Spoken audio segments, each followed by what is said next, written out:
Hello everyone, welcome to my YouTube channel Shilpa Data Insights. Build a CV which would be ATS friendly. There are multiple formats that are available out there. Just pick any one. What was the end-to-end architecture? Then he started deep diving into the SQL part, then Python, then PySpark. I was solely following the cheat sheet itself. So if anyone who wants to, learn DSA part, then I would highly recommend that. Start with Azure because there are plenty of resources available for Azure. In one company, ZS, he asked me like if I want to build a real-time streaming pipeline, then what would be your approach? I was also taught machine learning, AI, deep learning. So these things are something which are highly trending in the market. But again, if you have knowledge, then it would again outshine your certification part. It's majorly about the projects that we have worked on. Hi Himangshu, welcome to my channel and thank you so much for accepting the invitation for this particular podcast. And I'm really glad you will be sharing a lot of good insights because you have been a good number of experience in working in this particular domain and a variety of tech stack. So whatever insights you will be Mhm. giving, it will be really, really helpful to our audience. So thank you so much for joining in again. And I would like to congratulate you for the organization that you are in right now. So if I have to talk about your experience, if you can just tell me Mhm. in brief how many years of experience you have and right now where exactly you're working. Sure, Shilpa. Firstly, thank you for inviting me to your podcast. To begin with, I'm presently working in PolicyBazaar as a data engineer, and I joined this organization in April. Before joining this organization, I was doing my master's in data analytics from Queen Mary University. And before doing my master's, I was working as a data engineer itself because I got this opportunity via my college placement, and I did my bachelor's in mathematics and computing from DTU. So overall experience, I would say I have around 2 years of experience now working in the field of data migrating, data from on-premise to your AWS cloud, building some ETL pipelines and reporting stuff. And major tech stack that I'm working on at present is like Python, PySpark, SQL, AWS, and yeah. So this is my brief introduction about me. That's great because the tech stacks that you have mentioned, it's a Hmm. demanding tech stack that you're working on. So Correct. that's really good.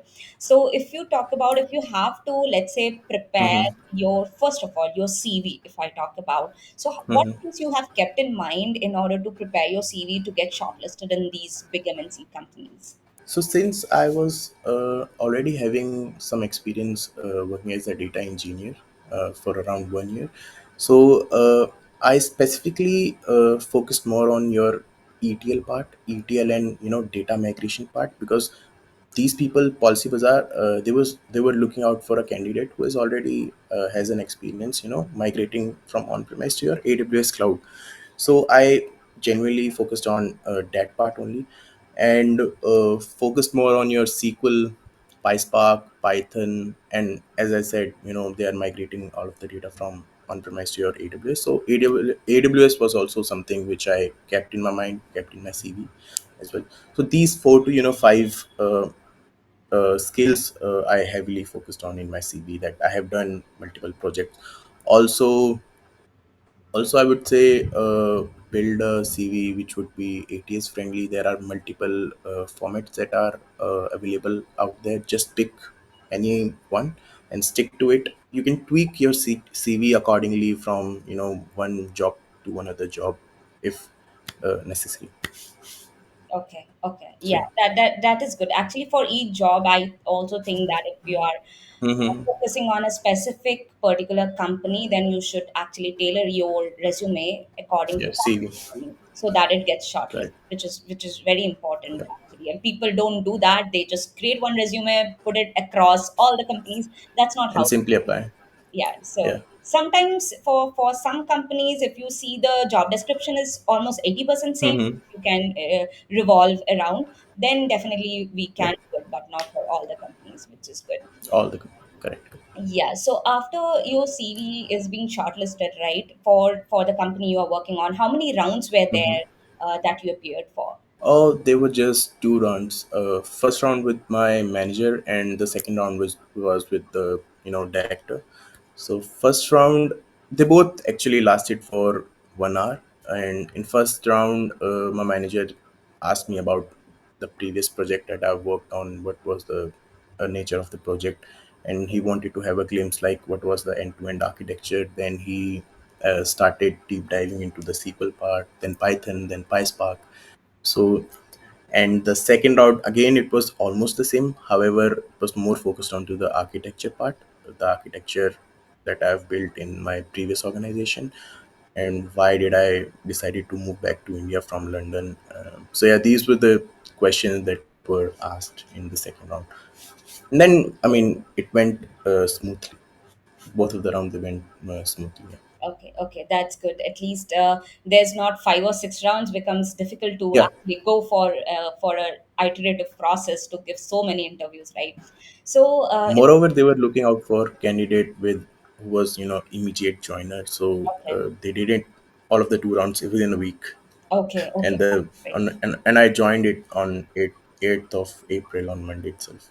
Okay, okay. So if you talk about like your previous organization, how much notice period was there? Was it like 1 month, 2 months? Actually, it was 3 months. So, but again, I had to go to do my master's, so that wasn't Mm. a big issue for me because I wasn't looking for a switch. I was looking for do my master's, so Okay. that was not an issue from my end. Okay, that's great because people do face that problem, but that needs to be Correct, correct. like tackled very tactically. So, let's say you have 2 years of experience, you have worked on so many projects. So, you might be seeing what all things are used in the current project. So, if someone is preparing for data engineering, not only for cracking interviews, but for actually working in a job, what all things they should focus on? Like SQL is there, but how much SQL is required? Python is there, how much Python is required in day to day basis. So SQL, I would say, start with beginner, go until the advanced part. In Python, I would say if you're having like intermediate kind of knowledge, that would work. But again, I would highly encourage that a person should also know DSA. Like I personally did around 150 questions in DSA, not the TP part, but until the trees, and that should do in the if you're working in the production grade environment, like building a production grade pipeline. So, and obviously, knowledge of any cloud should do, because obviously we'll be constantly interacting with the cloud services. So basic idea should definitely be there. As soon as we join our organization, then obviously we should be having more knowledge in depth how the whole pipeline is working, how the data is being fetched, how it's being transformed, what and all tools we are using. Like suppose in my organization we are doing the bulk load via Scoop, but however, I've built a new pipeline for UAE team because Policy Bazaar they also operate in UAE. So for their team, I have built a pipeline via DMS itself. So I'm using DMS for the bulk load as well as for the CTC part. So a person should be knowing like, okay, these and all services are there. There are multiple in my there are multiple bulk load tools available. Like in my previous organization, we were going with Cinity. Stick with any one tool, and the process is the same. Like what's on, like person should be having knowledge of what actually is the CDC. What does it mean? How the data is captured? What's meaning of IUD, insert, update, deletion, and how the absorption is taking place in a table. What is Hoodie table? What is Delta table? I mean, initially this would be very overwhelming, but when we join an organization, so I mean we should be knowing all these things. So Yeah, yeah, that's right. Because basic concepts should be clear. If the basic concepts are clear, then clear, you can definitely. get anything in the project and you can work it out. So you have talked about Correct. DSA, which has also been asked. So if you can tell me, like till trees, you said it is being asked. So what are important Mm-hmm. topics the person should focus on? whoever is studying, because there's it's vast. Like if you check out the lead code and everything, people get overwhelmed. Like, what should I start with? What should I Hmm. do? So how did you approach that DSA part? So honestly, I was following Striver's cheat sheet, which is available uh, available on the website, on its website, TUV, Take You Forward websites. So I started with again arrays, list, linked list, so trees. In it, I went like BFS, DFS part. I did like almost 150 to 200 question. I was solely following the cheat sheet itself. So if anyone who wants to, learn DSA part, then I would highly recommend that Striver's cheat sheet. Okay, yeah, that is one good cheat. Like after lead code, what I found was that cheat sheet is a go to for all the students whomever I have talked, Correct, correct. because that one thing Yeah, is in such a beautiful manner they have put it. The hmm, arrays, string, all those from medium to all the concepts. everything, all the concepts they have put it very Yeah. nicely and in a very crisp way, so that you don't have to invest so much of time in lead code to do all the questions randomly. That will not help. So that is very good. Like everyone is trying to focus on that and start Hmm. learning with it. So that's a great Correct. advice, I would say. So in DSA, if you talk about for data Hmm. engineering, right? So how much important is it to crack any company? Some companies they would directly, start like the very first round would be the Python itself. They would directly start the DSA part. However, for some companies, the DSA part would be not much important because in what I have seen is that in data engineering profile also there are multiple verticals. Like some data engineers would be doing ETL heavy workload. They would be more interacting with the SQL part itself. Some data engineers would be constantly building pipelines via PySpark. Some would be building via Python. So I mean, it depends on organization to organization, honestly. And but again, a person should be having an idea of DSA. Like as I mentioned, like if you're even doing 150 question of Striver's cheat sheet, I think that should definitely do, irrespective of the company, be it MNC or in startup. So yeah. Okay. And if I talk about the pipelines, you are building the pipelines and all. So, which Hmm. cloud, like you are working on AWS, but which cloud you Correct. prefer to get started with, or you can advise which one to focus on? Start with Azure because there are plenty of resources available for Azure. I mean, as I constantly check on YouTube also, so there are multiple channels which provide you knowledge like of Azure. But when it comes to AWS, there are not much resources wherein you can start learning AWS. So yes, you can start with Azure, and but again, it doesn't really matter if you're having a one you know knowledge of one cloud, then learning another cloud service becomes It's very easy. It's just the nomenclature which is different. However, the functioning of a tool would be almost the same. Like in AWS, we have S3 bucket. In GCP, there would be uh, another different bucket. In yeah, Azure, we have your ADLS. So it's just the nomenclature which is different. However, the function would remain the same. right. So, if you talk about in the interview process, how difficult Hmm. questions are being asked related to the cloud services? Is it difficult, or like anyone who is just preparing for a cloud engineer, maybe they can just go through the Hmm. tutorials and everything and they can crack it? Like how did you face it? Is it difficult or was it So okay? So, so if we have already worked on cloud services, then definitely the interviewer would ask counter questions like which all services we have used, and obviously they would want us to explain every single thing in depth. However, if we are new, then I don't think so. They will ask about services in depth. However, we should be knowing like this services is doing this, and it's the function, the basic functioning of a particular service should be uh, should it will be asked in the interview. Okay. So if you talk about AWS, any resource, like as you mentioned, resources are not as much as Azure, because Azure documentation is very vast and it's really good. But Correct. AWS has a Hmm. lesser in that perspective. So if you have to suggest any particular website or something, a resource to students from where to learn, what will be your go-to for that? I when I was learning AWS, so I was constantly following their documentation only. However, in my first organization, so since we went cloud first, uh, the organization itself wasn't really having the much idea of AWS. So what they did was they organized a immersion day. They were constantly actually organizing immersion days, wherein AWS people were only uh, teaching us like about their services. That's So good. that's when I got an idea like, okay, so these all services are there, how do we use it? So it was, I mean, I won't say that was much difficult for me, because the company itself, they were providing immersion days like once a month, twice a month. So from there we were getting knowledge of AWS end to end. Okay, that's a very good resource actually. If the Yeah, people who are working in AWS itself, they are teaching you, that's the best thing that you can teaching, get, yeah. right? So okay, Correct. that's great.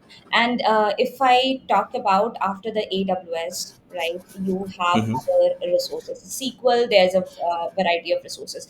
Did you face any questions related to system design? No, not, I mean, not at the moment. However, in one company, ZS, he asked me like, if I want to build a real-time streaming pipeline, then what would be your approach? So I mean, I asked him the question, what do you mean by a streaming pipeline? I mean, is it gonna be near real time, or what would be the flow of the data? So these questions could be asked like, design me a pipeline, what would be your approach? So uh, that's when only I faced this question. Uh, in PolicyBazaar and other companies, I did not face this question. Okay. So let's say someone is starting and someone has learned all the concepts and everything. Now it is the time to build a project, right? And he or she Hmm. is new to data engineering field. So what kind of project a person should build in order to get all the knowledge and also showcase that in the interview process? Okay, so the best thing which I can suggest is look out for channels who have already built like some sort of prototype of a production grade projects. There are many channels. There's a person called the Shil. I think I was also Yeah. following him. So he has built multiple prototype of somewhat production grade projects.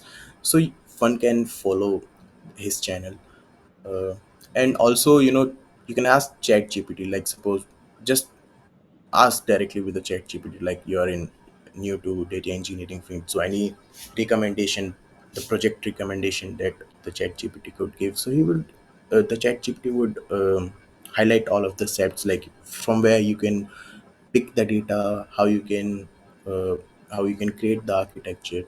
So yeah. Okay, okay, that's a very good point. Actually, if in the Yeah. AI world, right, it's the best thing if you just ask the chat GPT from where should I learn Yeah, this or what all project can I build, he will give a list of it. And if you continue giving the prompt, they will start giving you better answers and from where better answers, how correct. to do it. Everything you can ask and they will give you the answer. Though it is like it's free, it has a limitation when you are learning. What I notice also when you are learning, and if it's a free, then it stops at certain point, right? Or maybe you can switch to Gemini or Yeah, that is also other one tool. very good thing. Yeah, you can switch to Gemini, which is free, and then you can also get it. So Yeah, it has different purpose for other AI, so which is really nice. Like even for Python, I absolutely. would suggest, like if someone is Mm-hmm. learning Python and they are writing a code and there's some error that's coming in, right? For beginners, I'm saying, Mm-hmm. or maybe for intermediate, right? And you are getting an error and you go back to Mm-hmm. Gemini and or Copilot, right? Let's say, and then you just type it that this is what I'm getting. They will give you an answer. Okay, because Mm-hmm. this of the things you are getting an error, maybe syntax error you are getting, or maybe the column is not there, and everything, right? So they will give you all the things, and then Correct. you can think of, okay, yeah. And that's a very good way of learning, I would say. It's something like a mentor. You are sitting in front of a teacher and asking, okay, I'm getting this error, how to solve this error, and then they are Hmm. giving you this. So that's really, Even the learning would be much faster, I yeah, it think. is much more faster. Like in earlier days, we have to have read the books, understand by ourselves, and then start doing it, right? If you remember in your class 6, 7, 8, whatever it Hmm. is, right? Now it's the whole game has changed. So that's really Changed. good. Correct. So now, if I talk about, you have your CV ready and the interview process you Hmm. have done, then it comes about your selection process. Once you are selected, right, you have an onboarding process. Hmm. What things was asked to you while doing an onboarding, or what things needs to be kept in mind if a student is joining a company?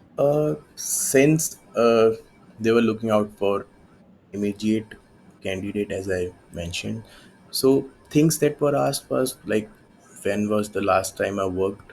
Uh, I mean, experience letter and payslips.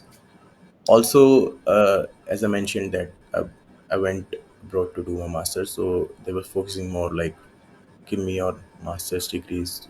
I would suggest if a person is switching from one organization to another organization, uh, have their experience letter ready. I mean, Okay, so if I talk about, like, you have done masters in which subject? I did it in data analytics. Data analytics. So yeah, there you would have learned a lot of things, right? So what four learnings you would like to share with everyone that you learned and did in your masters? Very first, I would say is that knowledge that I get got while learning was, I was also taught machine learning, AI, deep learning. So these things are something which are highly trending in the market.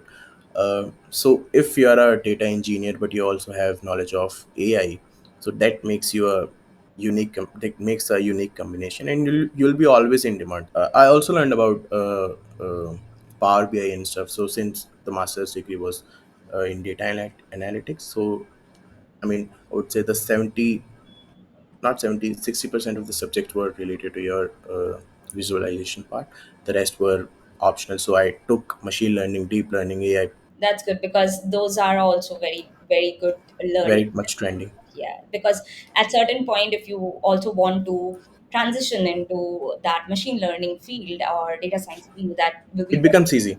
it becomes easier. And if you get a small Correct. project, then it becomes very easy to actually grab those opportunities and go on. So that's really great. Correct. So if you talk about, once you have the masters and everything, and if someone, Hmm. let's say, doesn't have a master and they don't have that degree, do you Hmm. recommend doing certification for a particular technology like AWS, Azure, Databricks, Snowflake? Like these certification, does it add any value to appear for interview or to get selected? I think so. I think so because some companies they do ask like if you are having any sort of AWS certifications or not. While I think it, I mean, there's the percentage of these companies, it's quite less. But again, if you have knowledge, then it would again outshine your certification part. It's Yeah. majorly about the projects that we have worked on. But again, if you have certifications as well, then it becomes a plus point to the interviewer or recruiter. Okay, as per my suggestion, like if you have a certification, it's a Hmm. plus, it's a go-to. But just doing certification after certification will not work if you don't have that knowledge, Correct. right? So just don't Correct. run after doing a lot of certification. Even if you have one or two, that is more than sufficient, basically, to get a job. That's one thing that students need to actually focus on. They are not aware of it. They think that, like, BTech you have, bachelor's you have, master's you have, then you do a certification. That's not how it works. So it's a very good Yeah, thing. certification alone won't get a job, if there's no project that we have done that. And it would be again very much difficult for a student to fetch a job.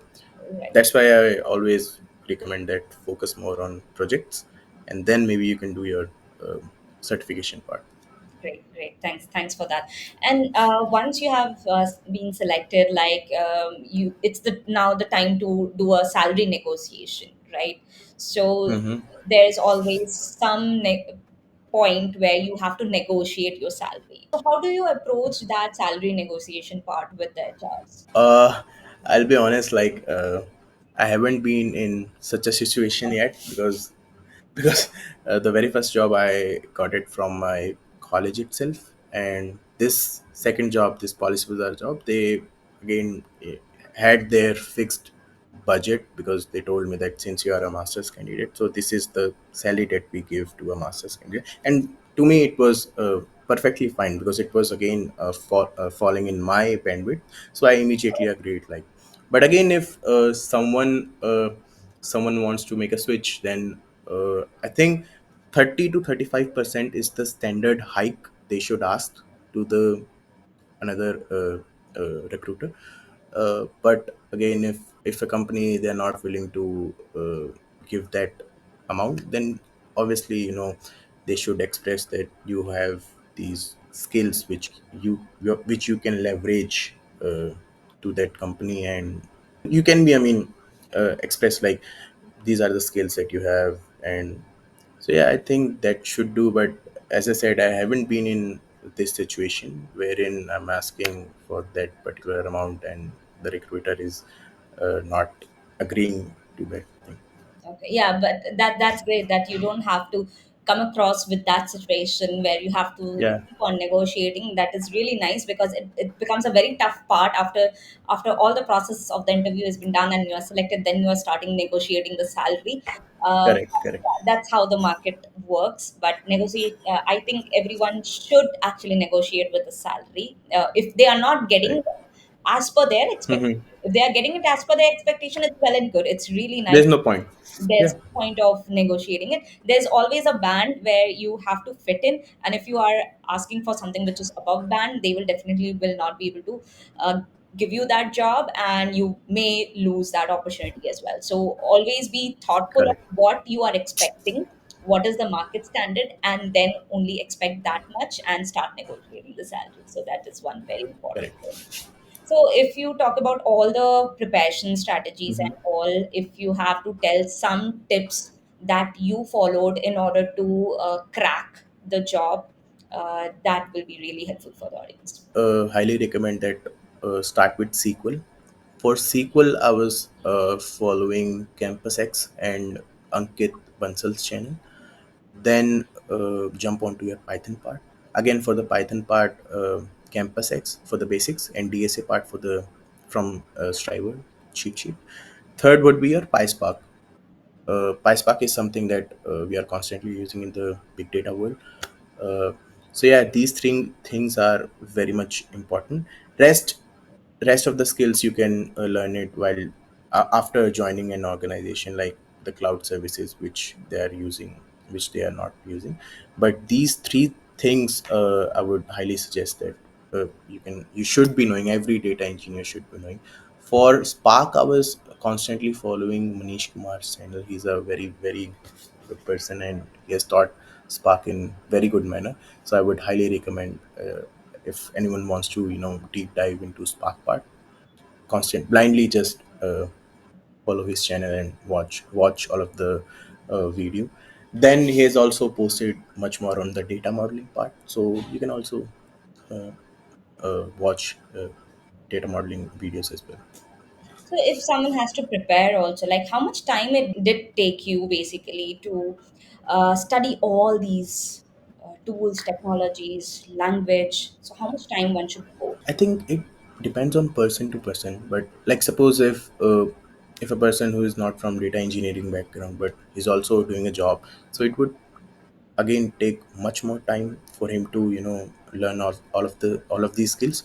However, if a student is learning these things, but it would take much lesser time to the person who's working, because students can they easily have much more time available than compared to a person who's doing a job.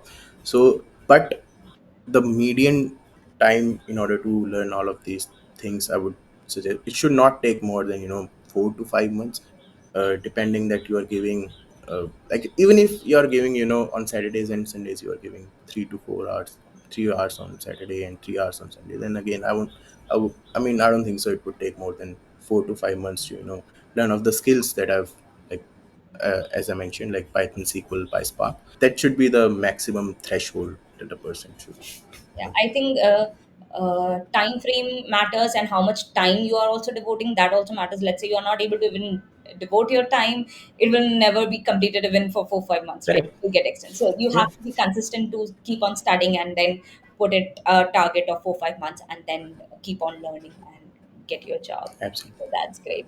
Okay, I think I you have covered so many basic things and what needs to be Hmm. kept in mind. It was really helpful.